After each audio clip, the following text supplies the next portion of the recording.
Hi folks, this is all the fruit, and today we are making fruit leather. And yeah, I have a sore throat. For our project we are using the most underappreciated fruit of Europe. It's a wheat. Nobody planted it here. It sowed itself. It grows in every year without any care. It grows when the spring is cold, when the spring is wet. Here in the Upper Rhine Valley or Upper Rhine Flat we have a lot of late frosts, a big problem for other fruit trees. In many years other fruit trees don't have fruits, but this one it has fruits every year. Also the spring was wet and cold, so the other fruits, they rotted quite quickly. But this thing has a fruit season of several months. Talking about the cherry plum. Tasty stuff. Why don't we use it more? This plot, believe it or not, is an old fruit orchard. Here is a pear tree. Well, somewhere there must also be a blue plum tree, which I cannot locate currently because all the fruits are on the ground. And only the cherry plums are identifiable. But yeah, when you abandon an orchard, that's what happens. The cherry plums take over. Especially since most plums are grafted on cherry plums. So the rootstock, the roots are already in the ground. And they conquer the area from suckers. Actually, I wanted to harvest here, but I came here a week ago. Actually, not even a week ago, 4 or 5 days ago, and now everything is rotten. Fortunately, on that abandoned plot, there are still enough feral cherry plums.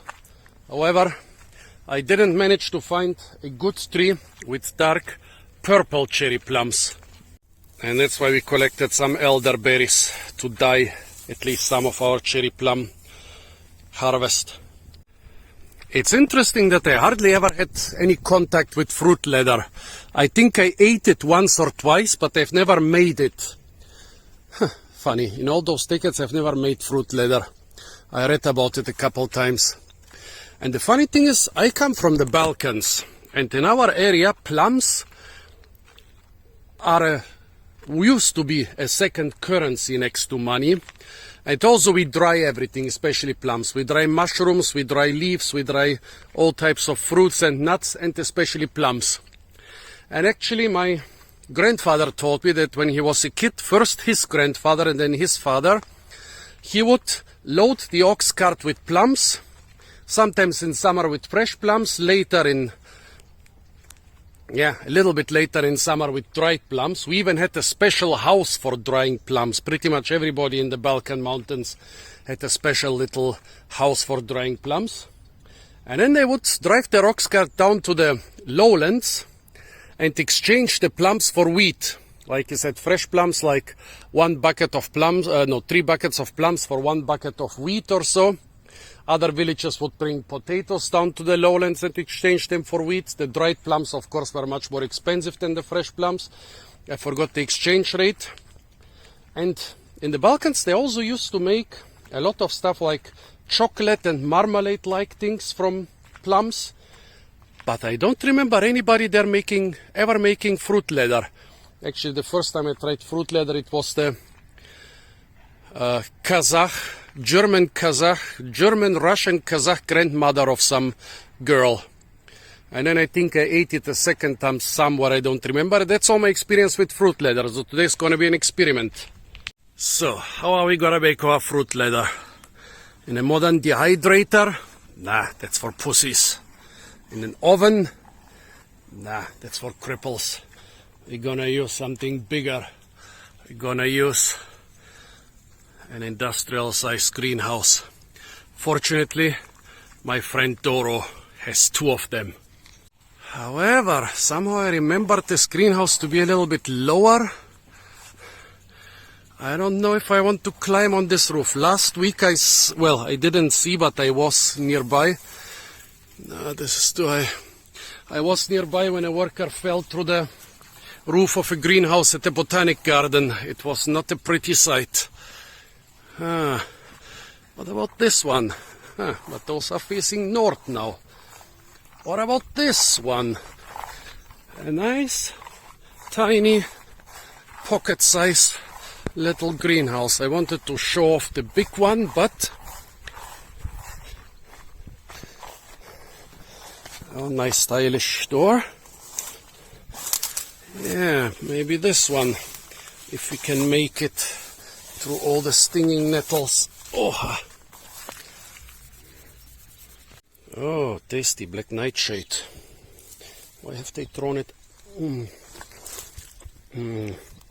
on the pile before harvesting the fruits first? Doro is a boss of some type of NGO for foraging, homesteading, healthy lifestyle, teaching and so on.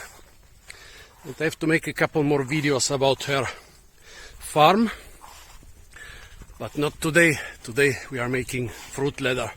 So first, of course, we need to do a lot of palavering with Doro. By the way, just coincidentally, Doro is drying plums in her dryer. You have a whole farm with giant greenhouses and you are using this tiny thing. Yeah, and no, we didn't talk this out before. Yeah, so we are talking now with Doro how to organize everything, because we have never done this and she has never done this in a greenhouse, only in her little machine over there. Yeah. The good is that Doro has a big fruit mill, but the bad thing is that her fruit mill, and I'm pretty sure my small fruit mill which I brought, are just not strong enough to squeeze those still pretty, yeah, 3/4 ripe plums. So we decided we gotta boil them with a tiny bit of water. Boiling away. I almost think that this feather, this spring on the big fruit mill is too weak for such a big one. Because with my tiny fruit mill, everything is working perfectly, but of course I need two hands. Cannot show you. I need to hold this thing with one hand and turn with another hand. This is a really miraculous survival tool. And I already made a lot of this stuff which looks kinda liquid to me, to be honest. It's not a perfect separation. Those things make a lot of goo, but since this is a trash thing, I cannot just mix it. But yeah, we got quite a big amount. But Doro says it's too liquid. Also, the weather forecast was not entirely correct. It's not super hot like on the last days. There are clouds everywhere. Gonna get rain sooner or later today. Oh no. I washed the roof of the little greenhouse twice with a sponge. I bet you little pervs wanted to see me half naked, completely foamy, washing some windows and imagining me being some cute sorority girl at the car wash. Well, unfortunately my assistant escaped, so now I'm alone with a little help from Doro, so the filming's gonna be a bit difficult, especially in such a sticky, gooey project. I'm only using glass and pergament paper, the two cleanest substances I can think of. I didn't want to do it on plastic or something. But today, of course, the neighbors' construction sites, they are flexing all the time. So I think I'm gonna get all those nice building materials in pulverized form in my food. First attempt. Let's spread the fun while the neighbor is flexing away.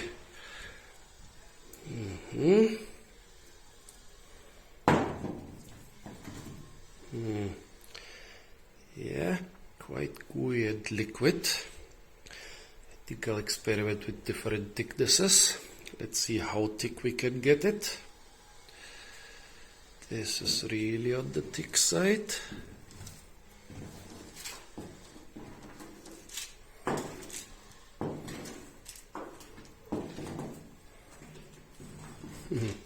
Yeah, sorry folks, my videos are not perfect because they're not rehearsed, and basically I'm learning while filming.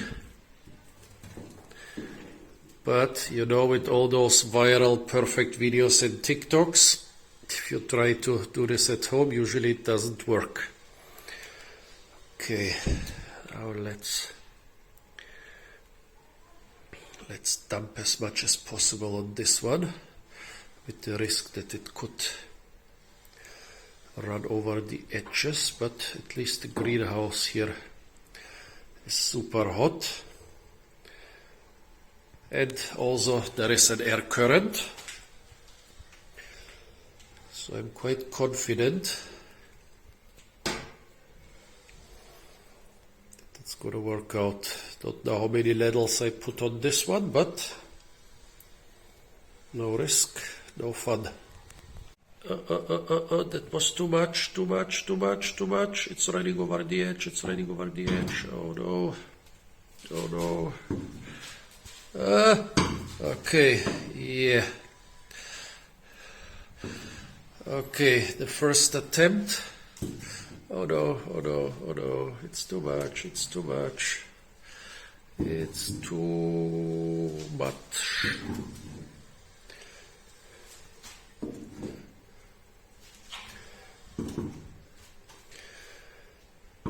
Okay. What I had on one sheet is now spread on two. I haven't tried this goo. Delicious. Very sour. A bit of sweetness. And with the flavor of boiled plums. Delicious. 5 ladles full should be enough for this piece. Interesting. This one big bowl is barely enough for 6 sheets. Oiling up the glass to make it anti-stick. Is that a very thin sheet of oil should be enough. Let's see. Only oiled my glass casseroles for cooking before and there. It's not a big deal if you use too much oil, but here it seems those big surfaces you kinda need more of it than I was aware of. The literal second when he said rain probability is higher from 17, that's 5 o'clock for our friends from the 13 colonies. The literal same moment it started raining. It's around 1 o'clock. Come on, man! First the construction site, then my worker ran away, and now it's raining. Well, dribbling a little bit, but that's already too much. The raindrops have not dried up completely yet, but no risk, no fun. That's the moment you all waited for, right? The moment where it all runs down the roof, makes a giant mess. Well, unfortunately, they don't have a flat glass ceiling. It seems 2 ladles per glass pane is the limit.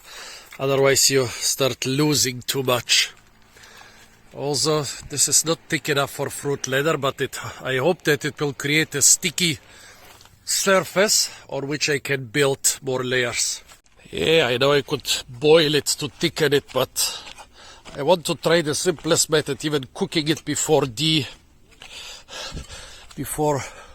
deboning it was too much for what I planned. So much stuff has accumulated down here. Well, anyways, the second layer.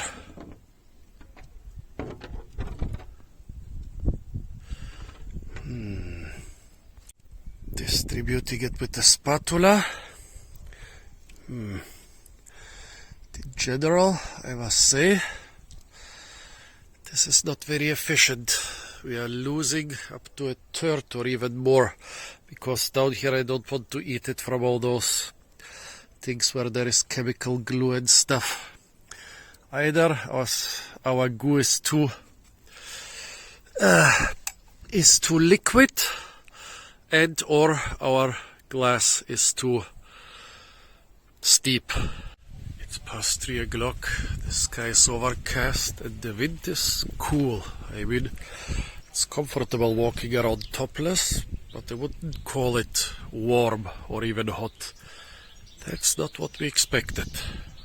It calls for desperate measures, so I'm gonna thicken this a little bit. This is what I wanted to avoid.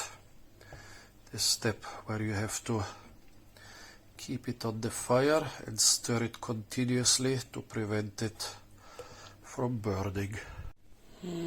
Stirring the stuff forever. If I stop even for a couple seconds, it's gonna burn. I'm sweating like a pig all day. I think this shows us that the air humidity is very high. Yeah. With dry air, everything might have worked, but overcast, cooler than expected, the stuff more liquid than expected, and high air humidity, all that together is a bit too much. Took almost half an hour until the stuff boiled, but now it's doing something. It's already almost 4 o'clock. If I had done this around 12, maybe the results would have been better. I've been boiling and stirring for over an hour now. Excessive electricity consumption was exactly the thing I wanted to avoid. But basically the formula is you need a lot of sugar and only a little water in there. And there are, two ways to achieve this. Either you add sugar or you remove water. And for now we haven't added sugar, but from those knobs here I can see that we have maybe removed 10 to 15% of the volume already. What is the fruit ladder in the greenhouse doing? See, it's still kinda liquidish. Oh well, yeah. Oh no.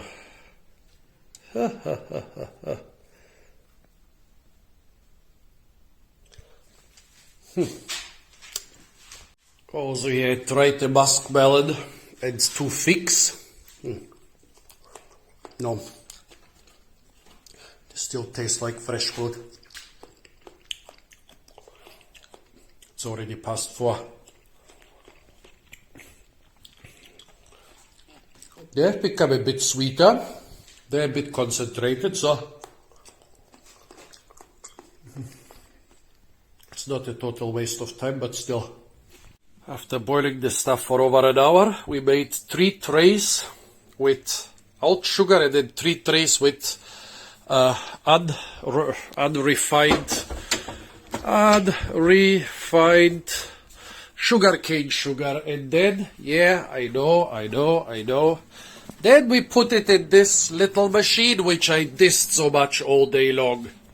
And then I'll just take the rest of the stuff and put it on pergament paper. So this is the difference between the stuff I did at noon and the stuff I did now after 4. Is that this has been boiled over an hour and has a ton of added sugar. Since the sugar was added while it was hot, so it basically as much dissolved as it melted. I hope for this stuff, it's not gonna become really dry, but maybe it's gonna become solid and leathery enough at least.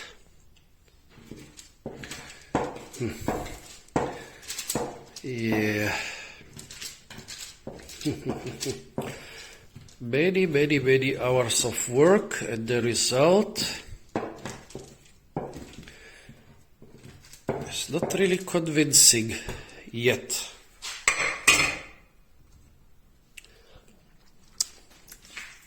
At least it's super sweet, but still more sour than sweet.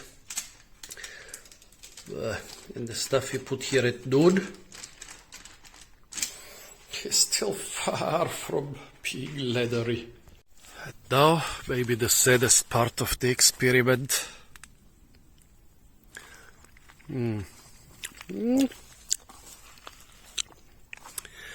It's less liquid than it used to be.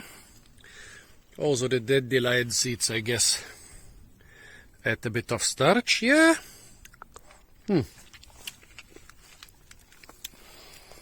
Have maybe 2 more hours before it starts getting cool and moist. Let's see. Good that I didn't attempt to dry the watermelon, because that was the other project for today. Since I doubt that this is gonna become real leather, actually the thinner part is kind of leathery. Okay. Yeah, the idea was to scrape it and see if it dries better when it's a little bit messed up.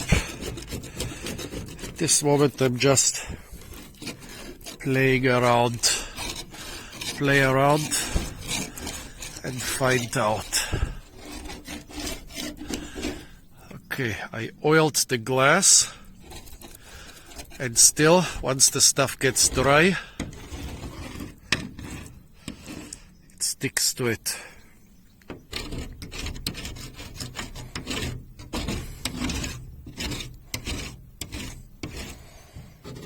That's another fail.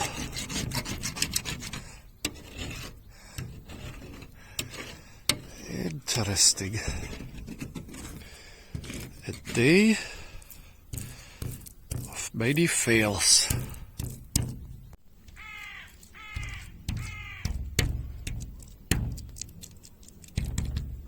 The result of almost 2 pots full, not even of cherry plums, but of the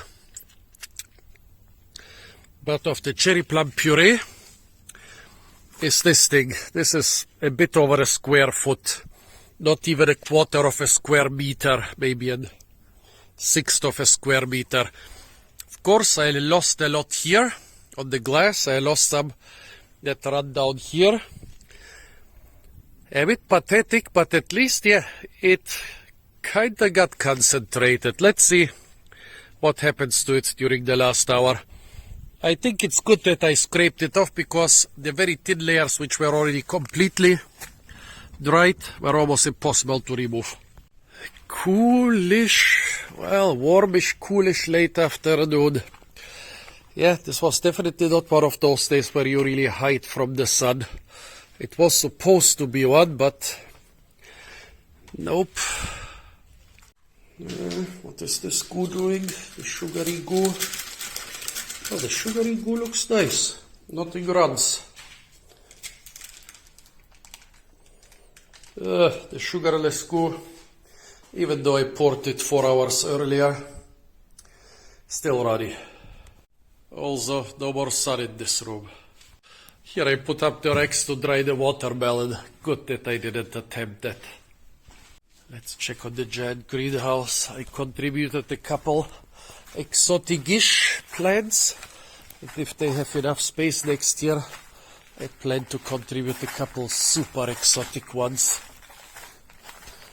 The Joa. I think somewhere over there they have planted the Musa zikimensis, which I got for them. Oh, where is the Musa zikimensis? It was somewhere here. Musa zikimensis is already completely overgrown.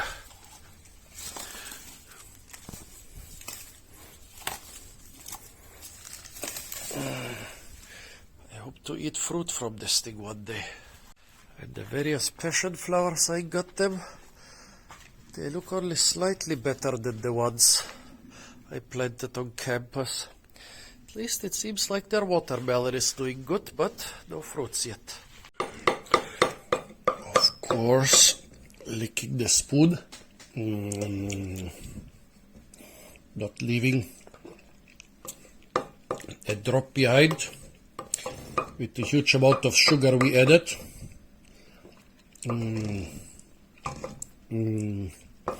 It's not super sour anymore.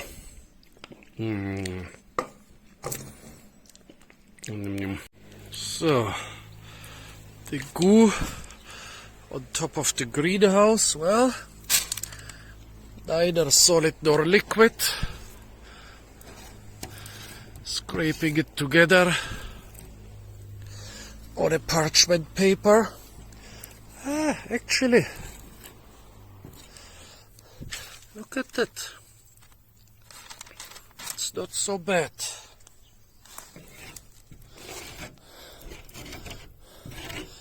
If you have no way of heating the stuff, yeah, nice pile. So I basically brought 3 fruit ladders, if you can call them that, home. None of them looks even remotely like a fruit ladder, but never give up, never back down, or how was it? Yeah. This one I think is the one which I boiled for over an hour and added sugar. This one, the most liquid one, is the one which was sitting in the greenhouse for like 6 hours. And this one, the very interesting consistency, is the one that was on the glass. Actually, the most promising of all of them.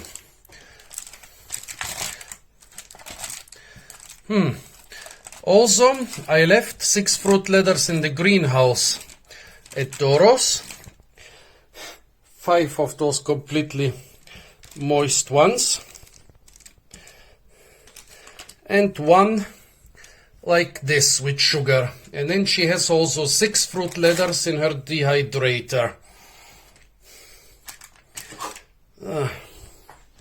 Funny, I had big hopes for this one here, and in 6 hours almost nothing happened, while the one on top of the greenhouse developed much nicer. Let's see, my apartment is quite dry and warm. Let's see what happens overnight. The next morning, the situation hasn't changed significantly, but I think that's not a big problem. The stuff should be dry enough not to rot at least. If it will ever become fruit leather is a different question. Next morning, everything's still looking the same, but at least I'm able to detach the thick fruit leather that's coming from the greenhouse ceiling. What about those?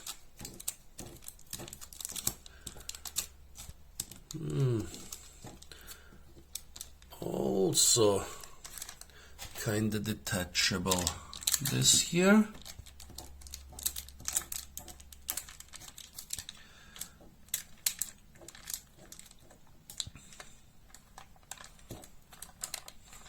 Yep, we are seeing progress. After some more work, this is completely detached. Most of this, but some parts are still wet and undetachable. And only this. Here, for example, still wet. So funny.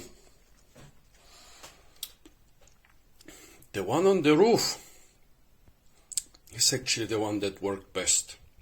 Zalafko, wir machen jetzt hier für dich den Live-Test und schau mal, also das mit Zucker hält auf jeden Fall schon mal super zusammen. Ja genau, Michael macht da jetzt perfekten Cut. Aber essen tun wir eigentlich erst das, jetzt ist nur mal, das war das mit Zucker, das legen wir jetzt hier hin.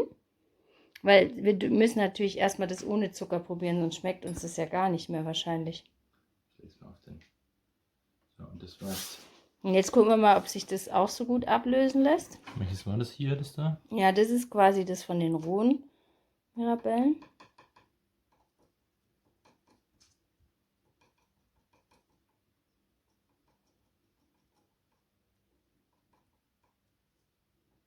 Ja, das geht auch. Bleibt gut. Auch toll in Form.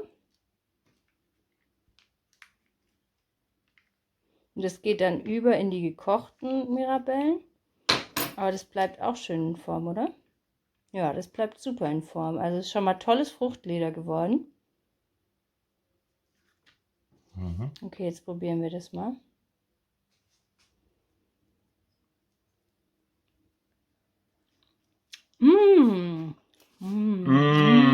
Stravko. Sauer, lecker. Wow. Also, wenn du nicht innerhalb von 10 Minuten da bist, gibt's nichts mehr. Oh. Nee, ich glaube, das stimmt nicht. Okay, und jetzt gucken wir noch das Zuckerding. Das Safko sieht uns ja nicht. Das ist eigentlich kaum weniger sauer. Aber es ist so süß-sauer. Und ich spüre den Zucker. Also den spürt man. Das ist eigentlich nur weniger sauer, finde ich. Echt, findest du es weniger sauer? Ja. Okay. Aber ich fand das erste, das eigentlich naturbelassene, leckerer. Noch leckerer. Ja. Also that's the test. Bis bald. 3 days later.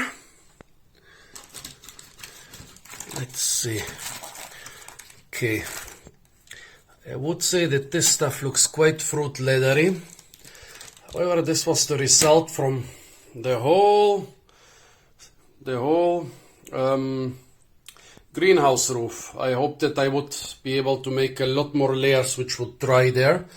But I hope that I would get 10 sheets, each one 3 times the size of this on the end of the first afternoon. I got one tiny but quite thick sheet. What about this here? Yeah,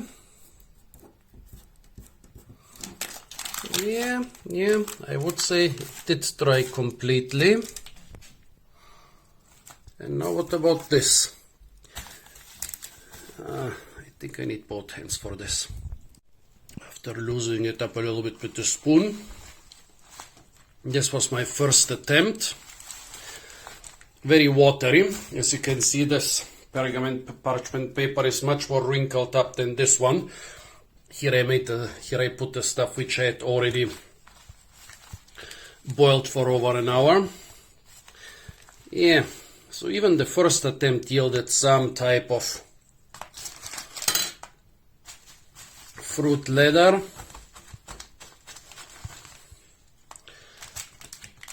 Yeah.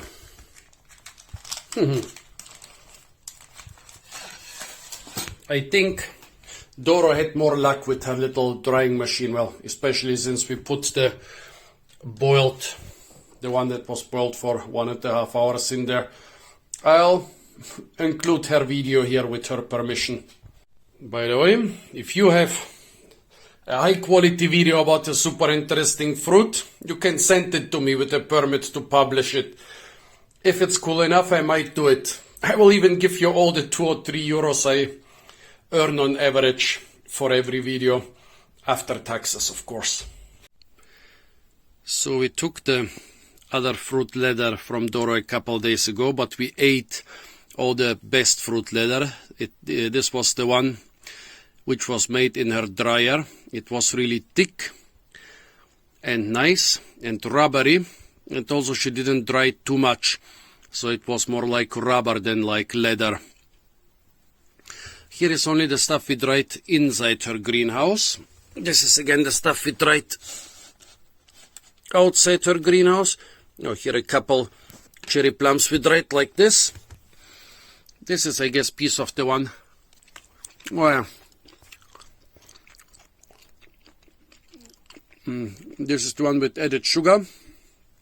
Still the sourness is dominating, but the sugar is mitigating it a little bit. But if you try the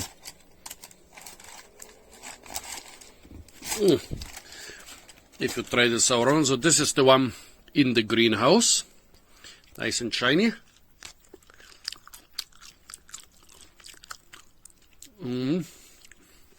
Sour and tough and leathery. Here the one from the top of the greenhouse. I'm trying it again. very thick because I combined all the stuff on all those about 10 window panes. Come on. Jopa žava.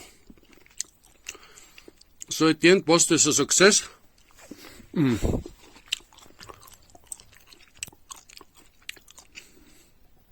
About 1 day of hard work for a not very impressive result. Also because we boiled them with the skin.